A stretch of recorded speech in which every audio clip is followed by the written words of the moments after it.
Good morning. You can tell it's a little dark, and it's not quite the end of the day, but I have a fun thing that I'm doing today. I've mentioned the fact that I am a musician. I have been for a long time, and I'm sure in the background you've noticed my collection of instruments: my saxophone, my clarinet, my flute. I actually have another saxophone right here. That's what's in that case that I just left it in there from last time I played a gig like half a year ago. And in my closet there's another saxophone. My actual main saxophone is in there. That's my expensive $3,000 professional grade back when I used to be a professional musician. Now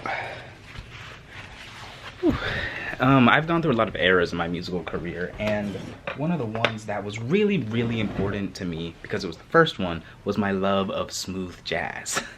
And that love was forefronted by a musician named Kenny G. I adored him. I listened to him basically exclusively, and I ate it all up. And I was at the age of 10, so I was definitely in the minority. But today, we make amends of something. So the thing is that even though I like Kenny G so much, I never actually got to see him live. So the other day, I found out that he was coming to Orlando as part of like a little mini tour that he's doing. It's weird. It's like Orlando and then he's going to like Kentucky. Like he's making it's got a weird path, but anyway, he's coming to Orlando, and I decided to get the tickets, and MJ decided to come with me. And we're late. We're always late. We were late to the Espa concert. Yeah, but you care more about Espa than you do Kenny G. But I got ready on time. I don't know how the hell did this happen. I have a good idea. We yapped with my mom for a little bit, McDonald's for a little bit, because guy decided to order the whole menu. He just ordered $50 worth of food. What are you ordering $50 worth of food at McDonald's? If you have to order $50 worth of food, cook at home. Cook at home. I'd argue that if you're ordering $50 worth of home or worth of food, just go somewhere else. Like go to an actual restaurant. Anyway, point is that we're going to go see the Kenny G concert today, and that's cool.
On a Monday night, we're going to make it to Orlando and play the highlight.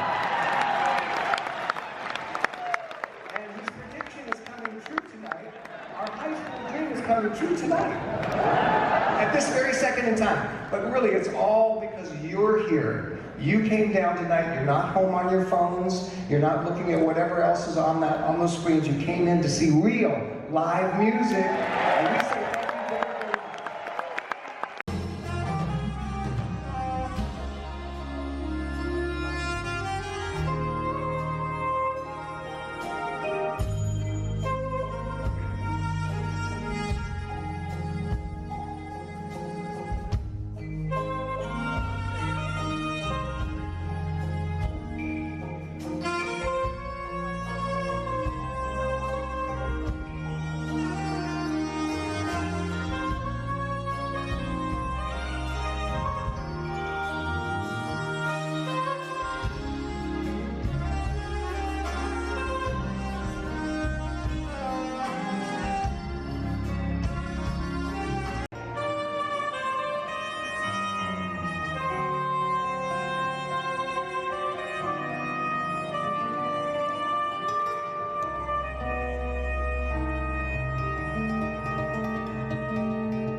Concert's done. I blistered my feet for Kenny G. Yeah, it was a really good show. Yeah.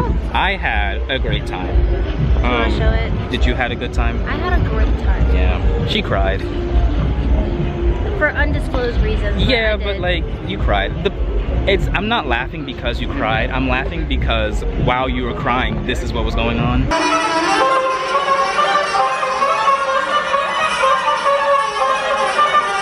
So it was a little funny to me. Anyway, we just left and I was able to get a vinyl and I got it I got it signed. I got it signed by the guy. He did have a gold pen, by the way. He did. Yeah, I saw it off in the corner. Oh well. I like the silver. Silver's fine. Yeah, matches the chair. Matches the chair. Yeah. Do you have any thoughts? It was a really good show. Like, it really reminded me to like my band days when we did band and stuff like that. So like, it was really nice. There were a few times where he hit the note so low. Y'all ever had a sternum rub. It felt like that, but from the inside, and I couldn't really make it stop. So it was not great for me in a few moments, but it was really good music. Like, it was really nice. He did make jokes. He had jokes for days. I don't remember him being so vulgar. Oh my god, the things that man said. But the thing that was so funny is that, like, oh yeah, like, you know, saxophones are usually kind of like at volume 10, you know, mine's at 11. I'm bullshitting, yo. That, and I was like, okay. It was something, but it was a really good show. And apparently one of the people that worked there, which they were rude as shit, by the way, all of them were just rude as hell. Yeah, you want to hold that for a second? They were all super rude. They were all rude. There was no reason for them to be rude at all, actually. But I understand that they were tired, but like, there was no reason to be that mean. But yeah, they were. I made the joke that they were MegaCon levels of mean. Yeah, and like, come to find out, one of them told us that he comes here every year. So guess where we will be at next year?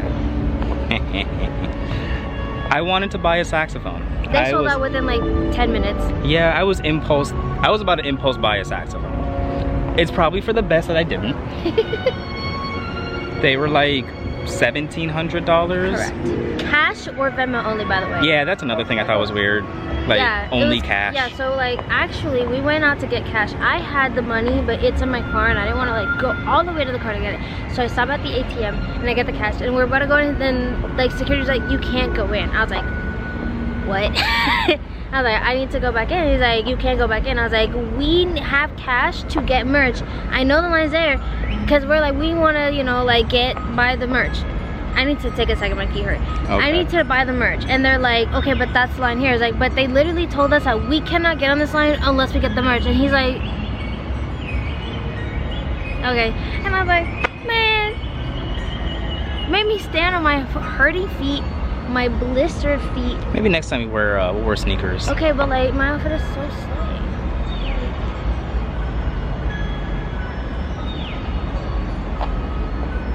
Are the blisters also slay? It's only on one foot, but it still hurts like hell. Back at the car, I stopped filming because there was too many things to carry and MJ was suffering. So before we go, how did you feel? How did you feel about the concert in the terms of like, that is not the kind of music that you listen to, not even close? I mean, I still enjoyed it because even though it's not my kind of music, I'd be listening to like gnarly or like, you know, yeah, drama or like whatever. Like, I listen to a lot of K-pop and whatever. Hence the aespa concert. That was also this week. Yeah. It actually wasn't that long ago. Yeah. That was my concert, not this one's your concert, huh? Yeah, different people. Different people. I mean, I feel like when I started to do like high school band and stuff like that, I got an appreciation for jazz in a way that like kind of changed me, because whenever I listen to jazz, I'm like, this is nice, you know? So like, I definitely was able to appreciate, but the thing that like kind of threw me off guard was like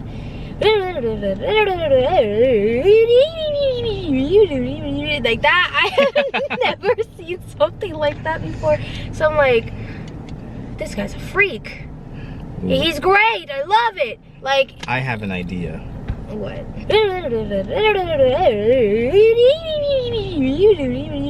They just saw it. I hope it's funny.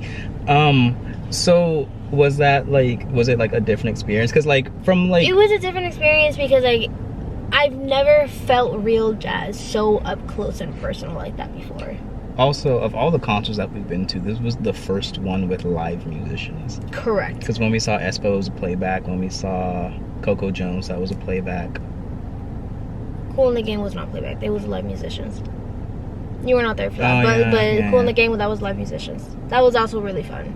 So I like just a different vibe about like, oh wow, there's actual people playing actual instruments here. It was kind of nice. So like, the percussionist loved him. Ron Powell. Should have bought his book.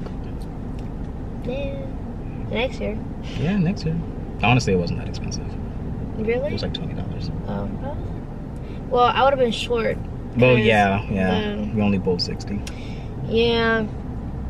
But I definitely, like, it was definitely like a different experience, because it's not like there's no associated dance with any of the music, and you kind of like don't know what the music is, because he just did whatever for the whole concert. And that's cool because it kind of had like this fluidity that most concerts don't have, because they kind of like follow a pattern or like a kind of schedule, and you can kind of feel it as like there's a transition of songs, but this was just fluid.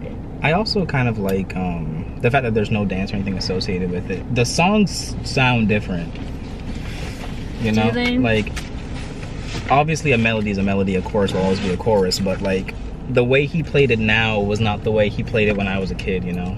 Everything was different. Granted, he does tend to stick to what he played on the record. Okay. Like almost note for note, but like he will embellish things, and that was appreciative. When we got to like meet him, he was tired. He changed out of his dress suit pants to like just jeans, like some Levi's or something. Yeah. And he's still wearing that blue suit that he's been wearing. I feel so bad because I probably seemed to be okay. Because we forgot to mention this, but when we were late, we didn't forget to mention that we were late. But when we were trying to get seated, I went to the other side of the venue so that we can get seated, and they had an attendant there because they're clearing way. And Rick is like, "That's Kenny G," and I'm looking and I see like the manager, like the guy that was in charge of him for the day, and I was like, "That's not Kenny." And then like I see him like right behind and I was like, not him, the one holding the saxophone. And I was like, oh. And then he's like, "Oh, hey guys, hi." And I was like, oh. And to make it worse, I did it again. When we went to the line, I made eye contact with him, and it was awkward because I didn't say anything and he didn't say anything right. So he's like, "Oh, hi," and I was like, oh, it's so funny. You just have this weird thing whenever you get around people who are like, we'll call them celebrities. Kenny D is a celebrity. Yeah, but I mean, even me, when you get around like Yaya Han and stuff, you do the same thing. But with Yaya Han is different, because I'll just start rambling. I was like, no, I'm talking about like, there was one time we were eating dinner. Oh, the days? The days? The MJ days. Yeah. What? Oh, the MJ days? Yeah. Oh, yeah. You got starstruck real easy.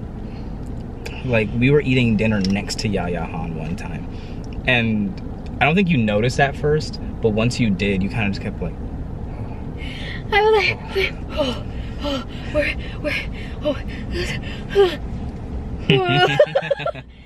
and like and then the thing is that didn't happen once, it happened twice, because like Rick is posing and I'm like posing, so I hold the album because I don't know what else to do. He's like, oh, you want a picture? It's like, yes.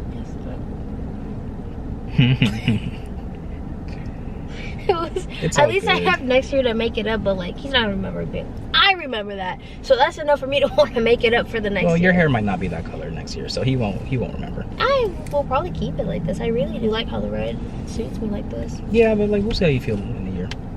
I mean, remember, I only went back to black so that I could let it grow, and now that it's grown, I was like, okay. The red. K-pop era. once I went red, I was like, I can't go back. Anyway, MJ has not drank anything in a little bit, so we're gonna I am dry. I need an extra large Coke, bro. Yeah, we're gonna get her that. All right, let's go home. We're home. We're home. That's why this little area of the window looks different. This is all that's left of the Coke. It was full to the top, courtesy of yeah. There's a lot of cops out. We passed so many cruisers, and we're like, what's going on? Why are there so many cops? Cinco de Mayo. Yeah, I just made the realization that Cinco de Mayo is technically yesterday. Yes. So people are probably driving inebriated. And then for anyone who's been up to date with the lore and knows that I speak Spanish, I know that like it's Cinco de Mayo, but like no one can pronounce it like that, so Cinco de Mayo, like gonna what, get you have that to redeem yourself? No, not redeem myself, but like I want to clear up in case it was like, well, actually, she's from Puerto Rico. Correct. I speak the language, like whatever. She says it like that because she's choosing to say it like that. Anyway, we're home, so I'm gonna end the vlog here. Any final thoughts? Kenny G's cool? Kenny G's cool? Kenny G's cool. Yeah, and vulgar. And vulgar. Gonna try to talk to him better next year. Yes. And I'm like, hi. Thanks, bye. I I kind of wanted to be like, oh man, let me shake your hand or whatever, whatever. But he was in a rush to get out. And you know what? I get it. There's a good chance he's still there. No, like the line's done, but like there's a chance that like he's still like cleaning up and stuff. I don't think he cleaned up because even the We'll musicians get back on the weren't tour cleaning bus. up. Oh yeah, but he'll sleep. You think he'll sleep that trip? Yeah, I wonder if he's a tour bus or if he's a flyer. He's probably a flyer. Anyway, I'm gonna end the vlog there. Thank you so much for watching. Let's meet back tomorrow for something different. And if you have any idols, let me know in the comments. Because Kenny G is the reason that I'm a musician. Kenny G is the reason I continue to be a musician. So it's really cool to like see him in the flesh, you know? Because a lot of the people that we look up to, they're getting older, and life is not forever. That's Go see your idols. Go see your idols. Good night. BTS 2026. Ugh, don't remind me. Good night. Good night.